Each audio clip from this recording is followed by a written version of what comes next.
नमस्कार दोस्तों, ये है अमर श्री एकेडमी और आज हम सब पढ़ने वाले हैं ग्लूकोज एवं इसकी अभिक्रिया, जो कि चैप्टर 5 का तीसरा पार्ट है। इसमें हम मोनोसैकेराइड के कई पार्ट्स में ग्लूकोज को लेंगे। ठीक है ना। मोनोसैकेराइड के उदाहरण कल हम लोगों ने देखे हुए थे, तो उसका एक उदाहरण ग्लूकोज था। तो इसमें हम ग्लूकोज को पढ़ेंगे, ग्लूकोज क्या है, ग्लूकोज की वास्तविक संरचनाएं क्या है, इसके बाद ग्लूकोज को बनाते कैसे, विरजन कैसे होता है, और ग्लूकोज की रासायनिक अभिक्रियाएं क्या हैं, और ग्लूकोज का परीक्षण कैसे, हम ग्लूकोज का परीक्षण कर सकते हैं कि यहाँ पे ग्लूकोज है। आइए अपने वीडियो को शुरू करते हैं।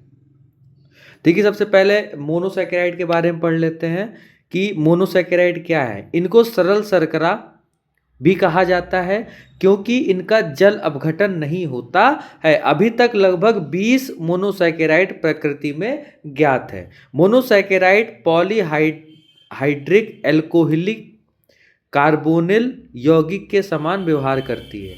याद रखिएगा, इसमें क्या पाया जाता है, कार्बोनिल समूह पाया जाता है। एल्डिहाइड समूह की उपस्थिति होने के कारण इसे एल्डोस तथा कीटोन समूह की उपस्थिति होने के कारण इसे कीटोस कहते हैं। अणु में उपस्थित कार्बन परमाणुओं की संख्या को पूर्वलग्न देकर प्रदर्शित करते हैं। जैसे इस प्रकार ग्लूकोज एक एल्डो हेक्सोस है। क्यों? क्योंकि ग्लूकोज में कितने कार्बन पाए जाते हैं, 6 कार्बन पाए जाते हैं। तो 6 कार्बन का मतलब हेक्स हो गया, इसलिए एज इसे पूर्वलग्न देख कैसे लिखेंगे, एल्डो हेक्सोस। ठीक है ना। जो ये कार्बोनिल समूह एल्डो है वो आगे आ गया, फिर हेक्सोस आ गया, क्योंकि कार्बोहाइड्रेट के लास्ट में ओस लगता है। फ्रैक्टोज एक कीटोहेक्सोस है। क्यों? क्योंकि यहाँ पे कीटोन समूह आता है। वहीं पे जो ग्लूकोज होता है उसमें 6 कार्बन होते हैं और उसमें एल्डिहाइड समूह आता है। वहीं जो फ्रैक्टोज होता है उसमें भी 6 कार्बन होते हैं और उसमें कीटोन समूह आता है। वहीं अगर हम राइबोस की बात करते हैं तो यह एक एल्डोपेंटोस है, मतलब 5 कार्बन होते हैं और इसमें एल्डिहाइड समूह आता है। तो अगर आपसे पूछे कि ग्लूकोज और फ्रैक्टोज में अंतर क्या है, तो ग्लूकोज में भी 6 कार्बन है और फ्रैक्टोज में भी 6 कार्बन है, लेकिन जो 6 कार्बन आपके ग्लूकोज में है उसमें एल्डिहाइड समूह आता है। वहीं अगर जो 6 कार्बन फ्रैक्टोज में है उसमें आपका कीटोन समूह आता है। जैव रासायनिक परिवर्तनों के अंतर्गत हेक्सोस शर्कराओं का अपघटन ट्रायोस में होता है। ग्लूकोज, फ्रैक्टोज तथा राइबोस सर्वाधिक महत्वपूर्ण मोनोसैकेराइड पाए माने जाते हैं। इसमें हमें केवल 2 मोनोसैकेराइड को पढ़ना है, वह एक आपका ग्लूकोज हो गया और एक आपका फ्रैक्टोज हो गया। इसके बाद हम सीधा कहाँ पहुंच जाएंगे, डाई सैकेराइड में पहुंच जाएंगे। ठीक है ना। आइए ग्लूकोज के बारे में पढ़ते हैं। तो सबसे पहले ग्लूकोज क्या है, तो जैव जगत में ग्लूकोज को सर्वाधिक महत्वपूर्ण मोनोसैकेराइड माना गया है। ग्लूकोज प्रकृति में मुक्त और संयुक्त अवस्था में मिलता है। ग्लूकोज आपको मुक्त अवस्था में मिल जाएगा और संयुक्त अवस्था में भी ग्लूकोज मिल जाएगा। ठीक है ना। तो ये क्या होता है, ग्लूकोज होता है। अगर हम ग्लूकोज की संरचना के बारे में देखें तो देखिए, एक कार्बन ये हो गया, एक कार्बन, 2 कार्बन ये हो गए, 3 कार्बन ये हो गए, चौथा कार्बन ये हो गया, और 5वां कार्बन ये हो गया, और 6वां कार्बन ये हो गया। तो अगर इसको हम ऐसे बनाना चाहें तो इसको हम ऐसे ही बना सकते हैं। देखिए, ये आपका H हो गया, यहाँ पे आपका O हो गया, ये क्या हो गया, ये तो आपका CHO हो गया। फिर इस कार्बन से कौन जुड़ा है, कार्बन जुड़ा, इसमें आपका OH इस साइड है और H इस साइड है। वहीं अगर दूसरे में जाएं तो ये वाला कार्बन यहाँ पे H है और यहाँ पे क्या है, OH है। इसके बाद नीचे जाएंगे तो यहाँ पे एक कार्बन आ गया, यहाँ पे OH हो गया और यहाँ पे भी H हो गया।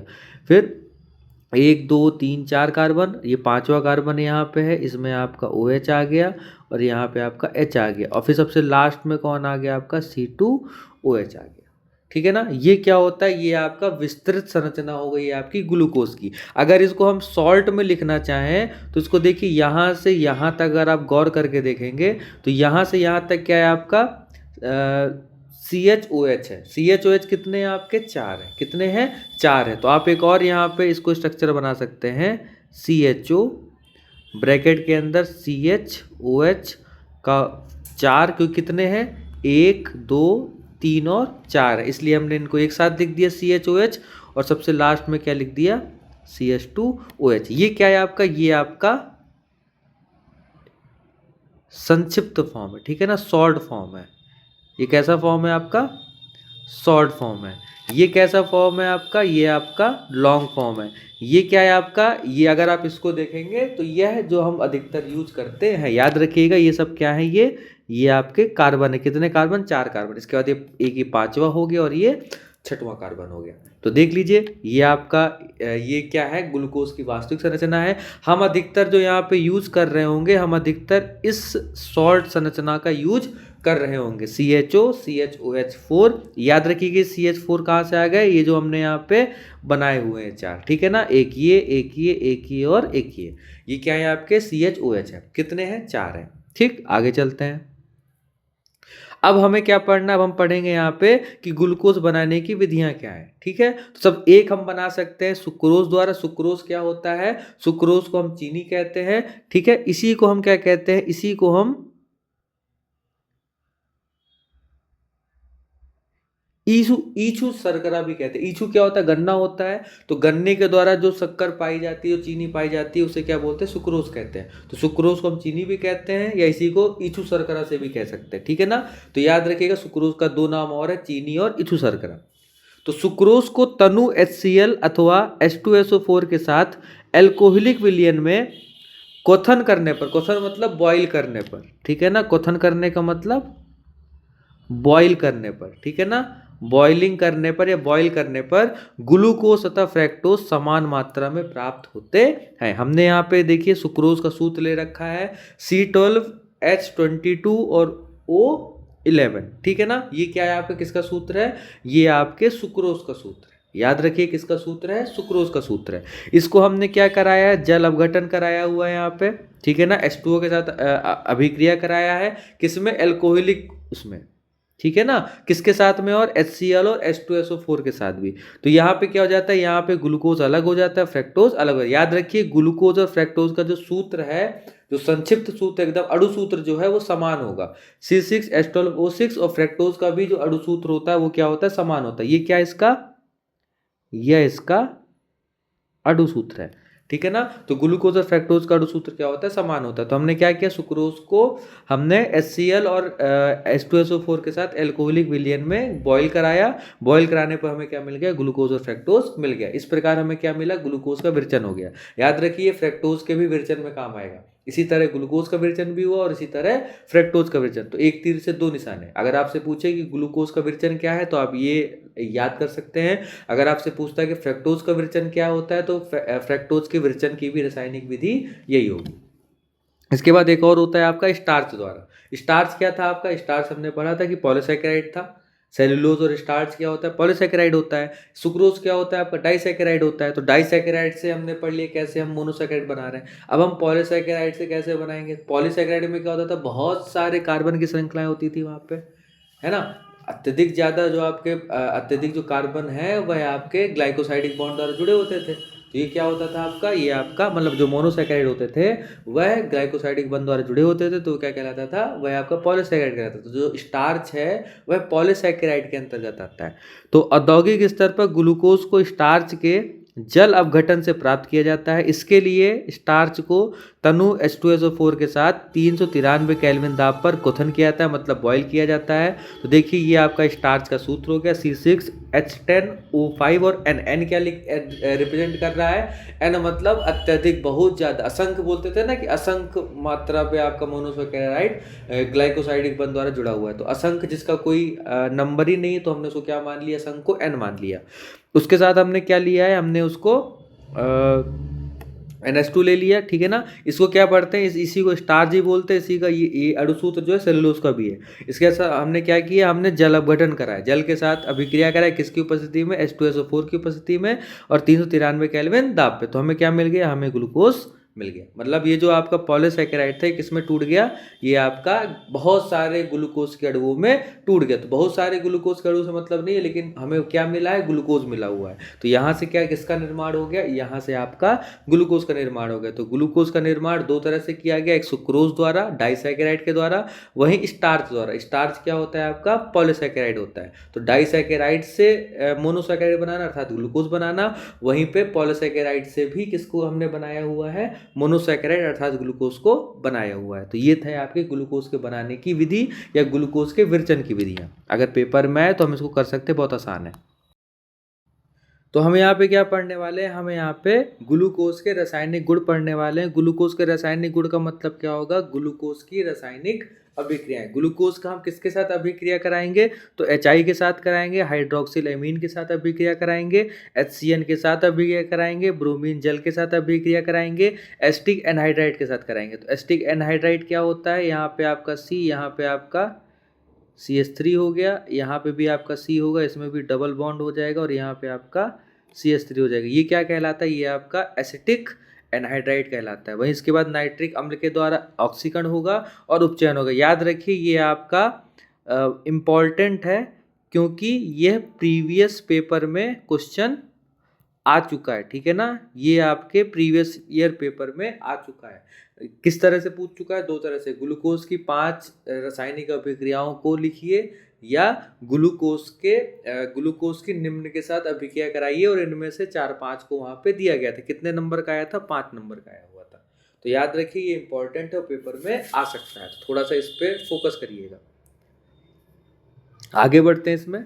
सबसे पहले क्या है, HI के साथ अभिक्रिया।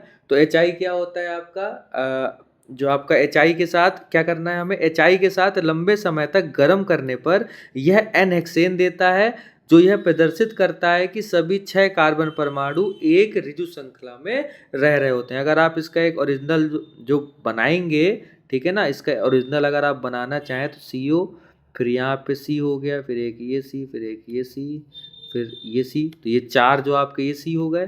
फिर इसके सबसे लास्ट में कौन है आपका CH2OH, है ना। यहाँ पे OH था, यहाँ पे H था, यहाँ पे आपका H था, यहाँ पे आपका OH था, फिर इसके बाद OH हो गया, यहाँ पे H हो गया, यहाँ भी आपका OH हो गया, यहाँ भी आपका H हो गया, है ना। हमें क्या करना है, हमें इसमें जितने भी आपके ऑक्सीजन थे, ठीक है ना, उन सभी ऑक्सीजन को हटा देना है और उसके स्थान पे हमें क्या कर देना है, हमें उसके स्थान पे हाइड्रोजन को ऐड कर देना है। ये जो O है यहाँ पे डबल बॉन्ड बनाएगा, तो यहाँ पे 2 H आ जाएंगे, तो ये CH3 हो गया। यहाँ से OH चला गया, एक H जुड़ गया, तो ये आपका CH2 हो गया। यहाँ से फिर ये OH चला गया, तो यहाँ भी एक H जुड़ गया, तो ये आपका CH2 हो गया।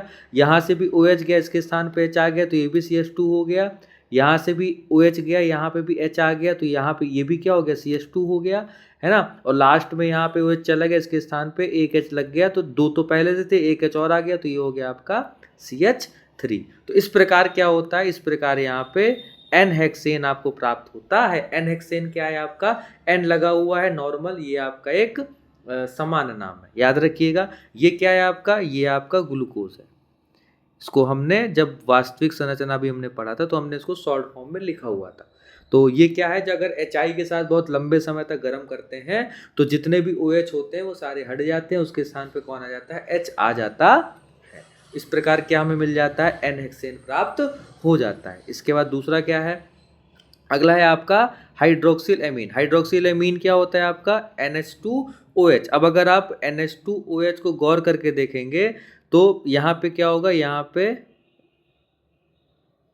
2 ठो आपके H यहाँ पे लगे हुए हैं इसमें, और यहाँ पे क्या है, O लगा हुआ है, OH लगा हुआ है इसी में, ठीक है ना। और अगर आप इसको गौर करके देखें यहाँ पे, तो ये ग्लूकोज है ये। तो ग्लूकोज का कैसे बनता है, CHO होता है, तो CHO का स्ट्रक्चर मेन कैसा होता है, ऐसा होता है। फिर यहाँ पे क्या है, यहाँ पे फिर ऐसे करके, तो फिर यहाँ पे 3 4 होगा, और नीचे कौन होता है आपका CH2OH, है ना। यहाँ पे आपका OH होता है, यहाँ पे H हो गया, यहाँ पे H, यहाँ पे OH, और एक और यहाँ पे करेंगे, यहाँ पे OH आ गया, H आ गया, OH आ गया और H आ गया। अब हमें क्या करना है, अब हम ये देख रहे हैं यहाँ पे कि एक हमने यहाँ से क्या किया, एक हमने यहाँ से इसका विदलन कर दिया, है ना। तो ये आपका प्लस हो गया, ये माइनस हो गया। इधर यहाँ भी हाइड्रोजन का विदलन हो गया, ये प्लस हो गया और ये एक माइनस हो गया। इधर से हम क्या करते हैं, इधर से हम दोनों बॉन्ड को तोड़ देते हैं C और O के बीच में। तो 2 बॉन्ड टूटे हैं, तो इसके ऊपर 2 माइनस लगेगा, और कार्बन के ऊपर 2 प्लस लगेगा। तो ये दोनों हाइड्रोजन कहाँ पे जाके जुड़ जाएंगे, O में जाके जुड़ जाएंगे, है ना। तो ये क्या कर लेंगे, जल बना देंगे। ये दोनों हाइड्रोजन ये जो दोनों हाइड्रोजन आपके थे ये दोनों क्या करेंगे आपके, ये दोनों जाके O से जुड़ जाएंगे तो ये H2O बना लेंगे, तो जल बन के निकल गया। इसके बाद देखिए N में 2 माइनस है और C में क्या है 2 प्लस है, तो ये N क्या करेगा C से सीधा जाके जुड़ जाएगा, है ना। तो देखिए एक C में क्या था, एक H था तो CH हो ही गया यहाँ पे। इसके बाद ये जो N है वह डबल बॉन्ड बनाता हुआ किससे जुड़ गया आपका, कार्बन से जुड़ गया, तो ये आपका NOH हो गया, है ना। और इसके बाद किसी प्रकार का और कहीं चेंज नहीं है ना। इसी के ये क्या कहलाता है, ये कहलाता है आपका ऑक्सिजन,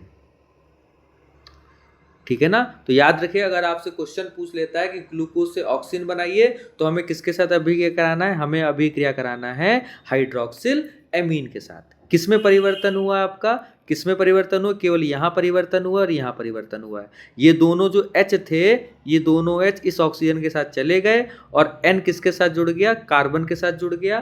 तो यहाँ पे क्या बन गया, चूंकि दो हाइड्रोजन गए तो 2 बॉन्ड बनेगा यहाँ पे, तो ये क्या आपका बन गया, ये आपका बन गया ऑक्सीजन। तो अगर आपसे कभी क्वेश्चन पूछे कि कैसे हम ग्लूकोज से बना सकते हैं ऑक्सीजन, तो हम इस प्रकार ग्लूकोज से ऑक्सीजन को बना सकते हैं, ठीक है ना। ये भी आपका इजी था। अगला चलते हैं, ज़्यादा नहीं करना, बस थोड़ा थोड़ा है, अभिक्रिया बहुत ज़्यादा, लेकिन अगर हमें विदलन पता है, हमें बेसिक पता है तो हम इसको बहुत आराम से समझ सकते हैं। फिर यहाँ पे वही चीज़ आ गया, है ना। देखिए यहाँ पे किसी प्रकार का परिवर्तन नहीं है, परिवर्तन जो हो रहा है वो यही हो रहा है। कैसे हो रहा है, देखिए यहाँ पे क्या है, CHO है, तो CHO का स्ट्रक्चर कैसा होता है, ऐसा होता है ना। अब यहाँ पे क्या है, HCN है, यहाँ पे क्या है आपका HCN है आपका, यहाँ पे क्या है आपका HCN है ना। अब HCN में यहाँ पे क्या होता है, यहाँ पे ये जो H है आपका, ये जो आपका H है ये टूटता है, ये प्लस हो, ये आपका माइनस हो गया और हाइड्रोजन क्या हो गया, प्लस हो गया। क्लियर है ना यहाँ पे। इसके बाद यहाँ पे क्या होता है, यहाँ से इसका विदलन होता है आपका, यहाँ पे आपका इसका विदलन होता है। जब इसका विदलन होगा तो O में क्या लग जाएगा, माइनस लग जाएगा, C में क्या लग जाएगा, प्लस लग जाएगा। तो ये जो हाइड्रोजन है जो प्लस वाला है ये O के साथ जाके क्या बना लेता है, OH बना लेता है। वहीं पे जो CN बचा, ये CN चूंकि माइनस है, ये किसके पास जाएगा, C के पास जाएगा। तो ये जो CN है वो किस में जाके जुड़ गया, कार्बन में जाके जुड़ गया। क्लियर हुआ कि नहीं क्लियर हुआ, ठीक है ना। तो ये जो बन गया, ठीक है ना, ये क्या कहलाता है, ये कहलाता है आपका साइनोहाइड्रिन।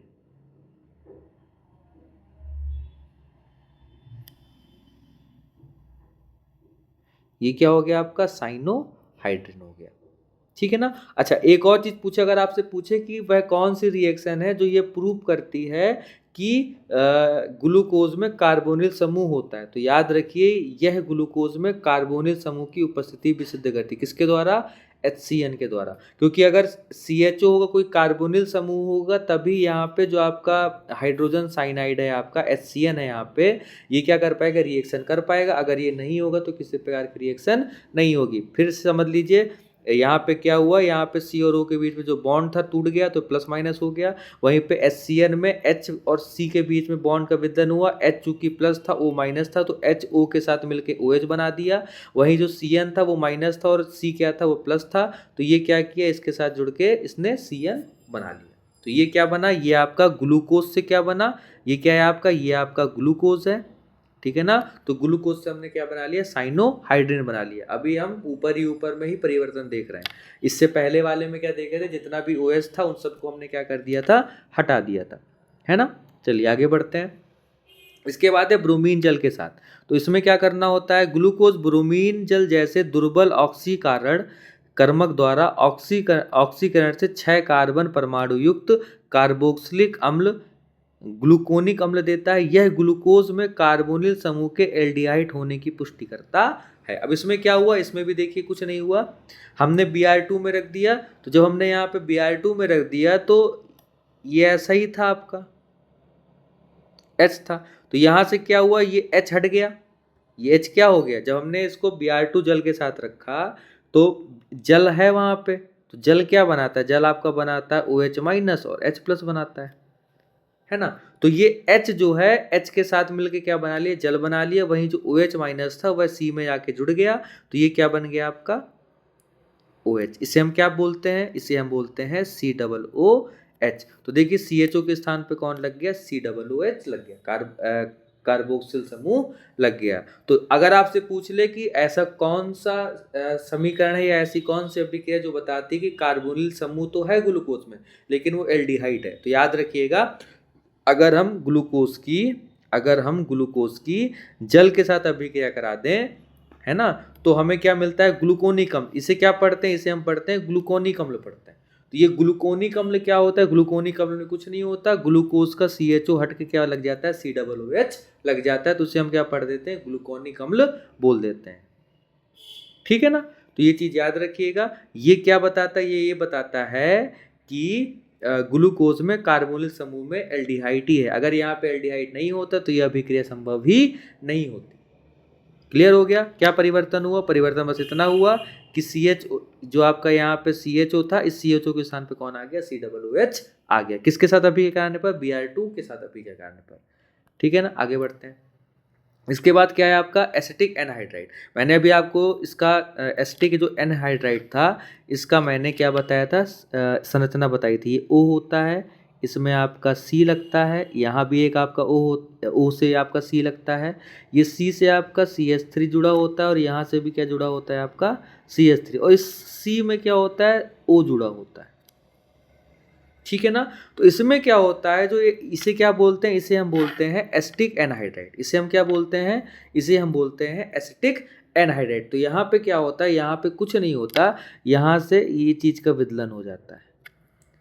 ठीक है ना, तो हमें क्या मिला, हमें मिला यहाँ पे, हमें यहाँ पे क्या मिला, हमें यहाँ पे मिला C और C में डबल O और यहाँ पे क्या हो गया, CHO हो गया। अब ये कितने में जाएगा, ये याद रखिएगा, ये जो यहाँ पे आपका CHOH है, इसमें जो आपका ये H होगा, कौन होगा, H होगा। ठीक है ना, ये H जाएगा, कितना जाएगा, H जाएगा यहाँ से, है ना, और ये चूंकि दो बॉन्ड टूट रहे हैं तो ये यहाँ पे क्या होंगे, हाइड्रोजन जाके दो दो जुड़ेंगे, है ना। तो टोटल कितने हैं, 4 है, तो 4 हाइड्रोजन जुड़ेंगे आपके। इन सब से क्या करना है, हाइड्रोजन को हटाना है। तो टोटल कितने हाइड्रोजन इस पूरे उससे हटेंगे, क्योंकि 4 हैं तो 4 हाइड्रोजन जाएंगे। कितने हाइड्रोजन जाएंगे, 4 हाइड्रोजन जाएंगे, है ना। वो O में जाके जुड़ जाएंगे और उसमें कौन आके जुड़ जाएगा आपका, उसमें आपका H के स्थान पे CH3 और C में क्या हो जाएगा, डबल O ऐड हो जाएगा, और एक लास्ट में भी आपका हो जाएगा यहाँ पे, है ना। तो कहाँ कहाँ चेंज आया, एक यहाँ पे आया और एक यहाँ पे। जहां जहां भी OH आपको दिख रहा है उस OH के स्थान पे आपको क्या, OH में से H को हटा के उस O में क्या जोड़ देना है आपको, इसको जोड़ देना है। तो ये क्या बन गया आपका, एसिटिक एनहाइड्राइड हो गया। ये क्या कहलाता है, ये कहलाता है ग्लूकोज पेंटा एसीटेट। ये क्या कहलाता है आपका, ग्लूकोज पेंटा एसीटेट। क्यों, क्योंकि देखो 4 और एक 5 कार्बन में क्या है, एसीटेट लगा हुआ है, इसलिए हम इसे क्या बोलते हैं, ग्लूकोज पेंटा एसीटेट बोलते हैं। इसमें क्या करना है, इसमें जितना भी आपका O में H था इस H को गायब कर देना है ना। इसमें जो OH था आपका, इसमें जो ये आपका H है इसको गायब कर देना है और इसके स्थान पे किसको लिख देना है, इसके स्थान पे हमें COO को ऐड कर देना है। ये चीज याद रखिए। तो कितने आपके OH हैं, एक OH और 2 OH, ठीक है ना। तो ये दर्शा रहा है कि 5 OH हैं, तो 5 में क्या होंगे, 5 में आपके जो आपके एसीटेट है वो ऐड हो जाएंगे। तो इससे एक और चीज पता चलती है, अगर आपसे कोई पूछ ले कि ऐसी कौन सी रिएक्शन जो ये बताती है कि ग्लूकोज में 5 OH समूह है, तो याद रखिए ये वाला आप अभिक्रिया वहां लिखेंगे और अंत में लिख के आएंगे, ये अभिक्रिया बताती है कि ग्लूकोज में 5 OH होते हैं। ठीक है ना, ये लिखिए कि पेंट बनाती है जो ग्लूकोज में 5 OH समूह की उपस्थिति की पुष्टि करती है।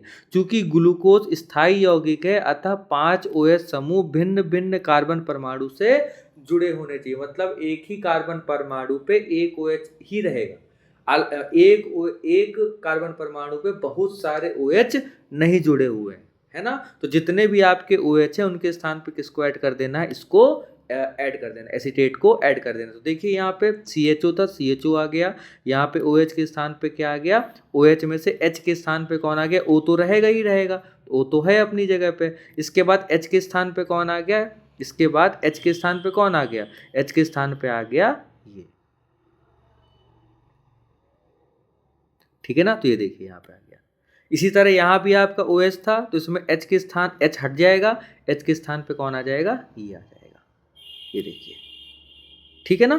तो ये क्या था आपका, ये आपका एसिटिक एनहाइड्राइड के साथ था। एसिटिक एनहाइड्राइड से अभी क्या मिला आपको, मिला ग्लूकोज पेंटा एसीटेट। ग्लूकोज से क्या मिला आपको,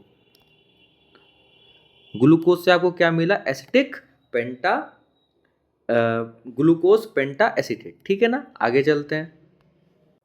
देखिए अगला है आपका नाइट्रिक अम्ल द्वारा ऑक्सीकरण, ठीक है ना। ऑक्सीकरण का मतलब क्या होता है, ऑक्सीकरण का मतलब क्या होता है, ऑक्सीकरण का जो मतलब होता है, इसमें क्या होता है, इसमें ऑक्सीजन ऐड होता है और हाइड्रोजन क्या होता है, हट जाता है, ठीक है ना। ऑक्सीजन क्या होता है, ऐड होता है, और हाइड्रोजन क्या हो जाता है, रिमूव हो जाता है। ये चीज याद रखिएगा, हाइड्रोजन हाइड्रोजन रिमूव होता है ऑक्सीकरण में, और जो आपका ऑक्सीजन होता है वो ऐड होता है। वहीं अगर अपचयन की बात करें, रिडक्शन की बात करते हैं, तो वहां पे ऑक्सीजन रिमूव होता है, हट जाता है, और जो हाइड्रोजन होता है वो ऐड हो जाता है, ठीक है। आगे देखते हैं। ग्लूकोज तथा ग्लूकोनिक अम्ल दोनों ही नाइट्रिक अम्ल द्वारा ऑक्सीकरण से एक डाई कार्बोक्सिलिक अम्ल सैकैरिक अम्ल बनाते हैं। ये ग्लूकोज में प्राथमिक एल्कोहलिक समूह की उपस्थिति को दर्शाता है। याद रखिए, अगर आपसे पूछ ले कि ग्लूकोज में प्राथमिक एल्कोहलिक समूह की उपस्थिति कौन सी अभिक्रिया दर्शाती है, तो नाइट्रिक अम्ल द्वारा ऑक्सीकरण जो होता है वह यह दर्शाती है, ठीक है। इसको देख लेते हैं क्या है यहाँ पे। तो यहाँ पे क्या लिखा है, देखिए ग्लूकोज है आपका, हम इसको ग्लूकोनिक अम्ल को हम बाद में समझ लेंगे, पहले हम ग्लूकोज को देखते हैं कि ग्लूकोज में है हो क्या रहा है। तो हमें क्या करना है, ऑक्सीकरण करा रहे हैं किसकी उपस्थिति में, नाइट्रिक अम्ल के द्वारा। तो हमें नाइट्रिक अम्ल पे ज़्यादा फोकस करना नहीं, हमें केवल ऑक्सीकरण पे फोकस करना है। ऑक्सीकरण का मतलब क्या होता है, ऑक्सीजन ऐड करना और हाइड्रोजन को हटा देना। क्योंकि यहाँ पे आपका CHO है, तो CHO क्या होता है, ऐसे होता है यहाँ पे। तो देखिए हाइड्रोजन यहाँ पे लगा हुआ है कि नहीं लगा हुआ, तो यहाँ से ये हाइड्रोजन क्या हो जाएगा, हट जाएगा। यहाँ से हाइड्रोजन क्या हो जाएगा, हट जाएगा। अब हाइड्रोजन हटेगा तो इसके स्थान पे कौन आ जाएगा, ऑक्सीजन आ जाएगा, ठीक है ना। तो इसमें क्या हो जाएगा, इसमें आपका O तो जुड़ेगा, लेकिन O के साथ और कौन जुड़ेगा, ये वाला H भी जुड़ जाएगा। तो ये क्या बन जाएगा आपका COOH, ठीक है। उस तरह अगर हम नीचे देखेंगे, यहाँ पे देखेंगे, तो ये क्या है आपका, दो ठो आपके हाइड्रोजन है यहाँ पे, और साथ में क्या है आपका OH है। तो यहाँ से क्या होगा, दोनों हाइड्रोजन हट जाएंगे, दोनों हाइड्रोजन क्या हो जाएंगे, क्योंकि दो बॉन्ड गए तो इसके स्थान पे कौन आ जाएगा आपका, इसके स्थान पे आपका दो ठो O आ जाएगा। तो ये भी क्या बन गया, COOH बन गया। तो देखो यहाँ पे COOH आ गया, तो एक COOH यहाँ पे इससे आया और एक यहाँ से इसमें आया, तो ये क्या बन गया, ये आपका सैकैरिक अम्ल बन गया। बिल्कुल यहाँ पे COOH था आपका। अब ऑक्सीजन को तो हटा नहीं सकते, तो यहाँ पे इसमें तो किसी प्रकार का परिवर्तन आएगा नहीं, इसका जब ऑक्सीकरण करेंगे। वहीं पे ग्लूकोनिक अम्ल में देखिए यहाँ पे OH आ गया, तो OH में ये जो आपके दो हाइड्रोजन है ये हट जाएंगे, इसके स्थान पे एक का, जैसे यहाँ पे हुआ था, एक ऑक्सीजन दो बॉन्ड के जुड़ जाएगा, तो ये क्या बना देगा, ये COOH बना देगा। तो ग्लूकोज से भी सैकैरिक अम्ल बनता है ऑक्सीकरण से, और ग्लूकोनिक अम्ल से भी क्या बनता है आपका, सैकैरिक अम्ल बनता है। याद रखिएगा, ऑक्सीकरण का मतलब क्या होता है, ऑक्सीजन का ऐड करना और हाइड्रोजन का हटा देना। अपचयन का मतलब क्या होता है, ऑक्सीजन को हटा देना और हाइड्रोजन को ऐड कर देना। तो ये था हमारा नाइट्रिक अम्ल द्वारा ऑक्सीकरण। अच्छा, अगर आपसे क्वेश्चन पूछ ले कि वह कौन सी अभिक्रिया है कि ग्लूकोज में प्राथमिक एल्कोहल समूह की उपस्थिति को दर्शाना है, तो वह नाइट्रिक अम्ल द्वारा ऑक्सीकरण वो अभिक्रिया है जिसके द्वारा आप ये क्वेश्चन का आंसर देंगे। अगला है आपका अपचयन द्वारा। यहाँ पे याद रखिएगा, ये उपचयन नहीं है, ये अपचयन है, ठीक है ना। ये क्या है आपका, अपचयन है। अपचयन द्वारा मतलब रिडक्शन द्वारा। तो ग्लूकोज सोडियम अमलगम के जलीय विलयन से अपचयित होकर सोबिटॉल बनाती है। ये क्या बन गया आपका, सोबिटॉल बन गया, सोबिटॉल बन गया, ठीक है ना। ये क्या है आपका, ये आपका ग्लूकोज हो गया। अब हमें क्या करना, मैंने आपको बताया था कि अपचयन में क्या होता है, अपचयन में हाइड्रोजन ऐड होता है और ऑक्सीजन क्या होता है, रिमूव होता है, मतलब हट जाता है। तो कहाँ कहाँ ऑक्सीजन लगा हुआ है, देखो एक आपका यहाँ पे ऐसे H है, यहाँ पे क्या है, O है ना। तो हमने यहाँ पे क्या किया, हम यहाँ पे क्या करते हैं, यहाँ पे इससे हमने क्या किया, यहाँ से हमने इसको तोड़ा, यहाँ से हमने क्या किया, एक बॉन्ड तोड़ दिया। तो एक बॉन्ड तोड़ दिया, तो चूंकि यहाँ पे 2H था, तो एक H तो आपका इस कार्बन में आके जुड़ गया, है ना। एक तो इसमें H जुड़ गया आपका, एक तो H इसमें जुड़ गया, और दूसरा H कहाँ चला गया, H में आ गया, तो ये क्या बन गया आपका C था, उसमें आपका जो O था इसमें H जुड़ गया और एक H यहाँ हो गया और एक H यहाँ हो गया, तो ये क्या बन गया आपका CH2OH। देखिए यहाँ पे CH2OH आ गया, बाकी किसी प्रकार का किसी में भी परिवर्तन नहीं हुआ है। किसकी उपस्थिति में कराया गया, ये आपका सोडियम अमलगम, ये जो लिखा हुआ है NaBH4 है ना, ये क्या है आपका, ये सोडियम NaHG, ठीक है ना, जली विलयन में सोडियम अमलगम की अमलगम क्या होता है, पारा से बनता है अमलगम, तो सोडियम अमलगम हो गया आपका NaHG है ना, किसकी उपस्थिति में, NaBH4 जो कि आपका एक्वस में है, याद रखिएगा इसको, ये था आपका अपचयन। अब अगर हम ग्लूकोज के परीक्षण की बात करते हैं तो ग्लूकोज के परीक्षण में क्या होता है, सबसे पहला आपका होता है, इसको याद रखिएगा कि तनु NaOH के साथ गर्म करने पर पहले पीला और बाद में भूरा हो जाता है। अगर हम ग्लूकोज को NaOH के साथ अभिक्रिया कराएं तो पहले वो पीला हो जाएगा और बाद में भूरा हो जाएगा। अगर ऐसा नहीं होता इसका मतलब वहां पे ग्लूकोज नहीं पाया जाता, अंत में रेजिन में बदल जाता है। अंत में कैसा बदल जाता है, रेजिन में बदल जाता है, ठीक है। तनु NaOH विलयन के साथ गर्म करने पर ग्लूकोज उत्क्रमणीय विन्यास द्वारा ग्लूकोज, फ्रैक्टोज तथा मैनोज का साम्य मिश्रण बनाता है। अगर हम NaOH विलयन के साथ गर्म कर देते हैं तो एक ऐसी स्थिति आ जाती है वहां पे कि ग्लूकोज, फ्रैक्टोज और मैनोज जो है एक लगभग एक जैसा दिखने वाला मिक्सचर बनाते हैं। यह परिवर्तन लोबरी डी ब्राइन वान एकेनस्टाइन पुनर्विन्यास कहलाता है। ये आपका पहला परीक्षण हो गया, किसके साथ, आपका तनु NaOH के साथ करने पर।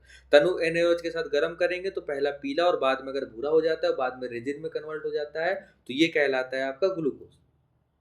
तो वहां पे क्या है, ग्लूकोज है। अगर नहीं कन्वर्ट होता इसका मतलब वहां पे ग्लूकोज नहीं है। और अन्य कुछ आपके होते हैं, अगर हम रजत दर्पण परीक्षण करते हैं तो यह देता है, याद रखिएगा ग्लूकोज क्या करता है, ग्लूकोज आपका रजत दर्पण परीक्षण देता है। अगर हम फेलिंग विलयन की बात करें, आप चूंकि पढ़े होंगे उसमें बाद में, ठीक है ना, तो फेलिंग विलयन के साथ क्या देता है, ये लाल अवक्षेप देता है। लाल अवक्षेप क्या होता है, कॉपर ऑक्साइड। तो याद रखिएगा रजत दर्पण परीक्षण भी दे रहा होता है ये, वही फेलिंग विलयन के साथ लाल अवक्षेप भी दे रहा होता है। अगर हम मौलिक परीक्षण की बात करें तो अल्फा नेप्थोल के साथ एल्कोहलिक विलयन को ग्लूकोज विलयन में मिलाते हैं, इससे सांद्र H2SO4 की कुछ मात्रा मिलाने पर यह लाल बैंगनी रंग प्राप्त होता है, ठीक है ना। मौलिक परीक्षण में क्या करते हैं कि जो नेप्थॉल है उसको अगर हम एल्कोहलिक विलयन को ग्लूकोज विलयन में मिलाते हैं, मतलब जो नेप्थोल का जो एल्कोहलिक विलयन है अगर इसे हम ग्लूकोज विलयन में मिला देते हैं और इसमें अगर हम सांद्र H2SO4 की कुछ मात्रा डाल देते हैं, अगर इसका रंग लाल बैंगनी हो जाता है तो वो कौन सा है, वहां पे ग्लूकोज है। अगर लाल बैंगनी नहीं होता है अर्थात वहां पे ग्लूकोज नहीं है। तो ये थे आपके क्या इसके परीक्षण देख लिए, एक NaOH के साथ देख लिया, एक रजत NaOH के साथ करने पर यह पीला और भूरा हो जाता है। वहीं अगर हम रजत दर्पण की बात करें तो देता है, वहीं अगर हम फेलिंग विलयन की बात करें तो ये लाल अवक्षेप दे देता है। अगर हम बात करें नेफ्थलीन के साथ तो नेफ्थलीन के एल्कोहलिक विलयन में अगर हम उसे कार्बोहाइड्रेट विलयन में मिलाते हैं और उसमें थोड़ा सा H2SO4 को डाल देते हैं तो वो कैसा दिख जाता है, बैंगनी रंग का आपका दिखाई देता है। अगर नहीं दिखाई देता इसका मतलब वहाँ पे ग्लूकोज नहीं है ना। इसके बाद अगर आपसे क्वेश्चन अपचयन कैसे होता है तो ये अपचयन होगा, या आपसे पूछ ले कि ग्लूकोज कैसे सोबिटोल बनाता है तो आप इस अभिक्रिया के पास जा सकते हैं, है ना। इसके बाद अगर आपसे क्वेश्चन पूछता है कि ग्लूकोज प्राथमिक एल्कोहल समूह रखता है या उपस्थित होता है, इसको दर्शाइए। तो दर्शाने के लिए आप किस अभिक्रिया का इस्तेमाल करेंगे, नाइट्रिक अम्ल द्वारा ऑक्सीकरण, ठीक है ना। तो नाइट्रिक अम्ल द्वारा ऑक्सीकरण क्या बताता है कि ग्लूकोज में प्राथमिक एल्कोहलिक समूह उपस्थित है। वहीं आप एसिटिक एनहाइड्राइड की बात करेंगे, ठीक है ना। अगर आपसे कभी पूछ ले कि बताइए कि जो आपका ग्लूकोज होता है उसमें 5 OH समूह उपस्थित होते हैं तो उसको कैसे दर्शाएंगे, उसको हम एसिटिक एनहाइड्राइड के अभिक्रिया दर्शाएंगे। अगर हम ये अभिक्रिया वहां लिख देते हैं तो लास्ट में हम लिख सकते हैं कि ये अभिक्रिया बताती है कि ग्लूकोज में 5 OH समूह होते हैं। ये क्वेश्चन आया हुआ है, याद रखिएगा इस चीज को, ये क्वेश्चन आया हुआ है। इसके साथ अगर आपसे पूछता है कि ग्लूकोज में कार्बोनिल समूह जो होता है वह एल्डिहाइड होता है, इसको सिद्ध करो, इसको सिद्ध करने के लिए ग्लूकोज को ब्रोमीन जल के साथ अभिक्रिया करानी पड़ेगी। अगर आपसे बोलता है कि ग्लूकोज में कार्बोनिल समूह होता है, इसकी उपस्थिति को सिद्ध करिए, तो हम HCN से अभिक्रिया करा रहे होंगे। ये सब क्या है, आपके क्वेश्चंस हैं, है ना। इसको आप अधिकतर याद रखिएगा। तो बहुत अच्छा लगा कि आप हमारे वीडियो में आए। अगर आपको हमारा वीडियो पसंद आया है तो आप हमारे वीडियो को लाइक अवश्य कीजिए। अगर हमारा चैनल आपको अच्छा लग रहा है, चैनल के वीडियो अच्छे लग रहे हैं, तो और वीडियोज़ के लिए आप हमारे चैनल को सब्सक्राइब भी कर सकते हैं। कुछ त्रुटियां हो गई हैं, कुछ दिक्कत है, तो आप हमें कमेंट भी कर सकते हैं। बहुत अच्छा लगा आप हमारे वीडियो में, धन्यवाद।